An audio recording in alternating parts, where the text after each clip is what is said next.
I just shared my review of the new Ethel Cain album, Willoughby Tucker, I'll Always Love You.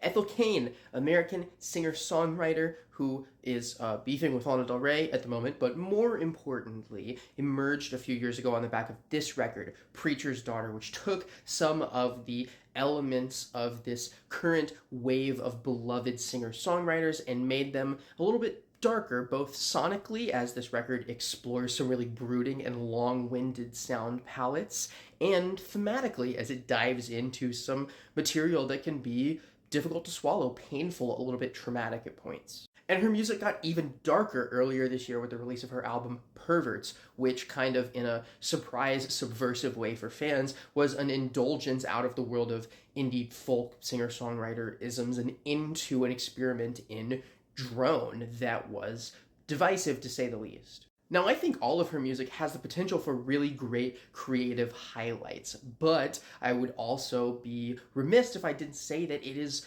long-winded in a way that can be a little bit painful and sometimes undercut its ambitions. And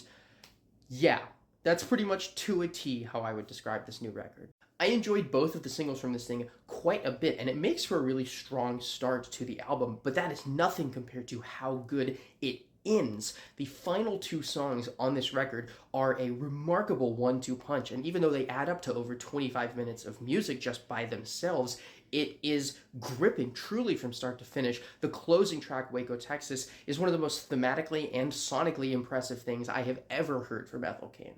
And yet, even songs that I like on this record, I have that same complaint lingering of just wasted time compositions that ramble on too long, these sort of belabored outros that don't really deliver anything, and add up to a really, really long track list. This thing is a 73-minute listen, and I truly think it only sparingly justifies that runtime. With the biggest victim being an absolute dirge in the middle of this record, a run of 4 tracks that individually I really only have issues with 1 or 2 of them, but collectively they make for a staggeringly long 30-minute run of this album that just has very little intrigue and I think holds it back a ton from its full potential. And so as a result, we have a record that I think is still too long, still too indulgent, still does not set up its best punches for success, but those punches do hit as hard as ever. I'm going with a 7 out of 10 for this thing. I think it's solid. I can recommend it as a listen,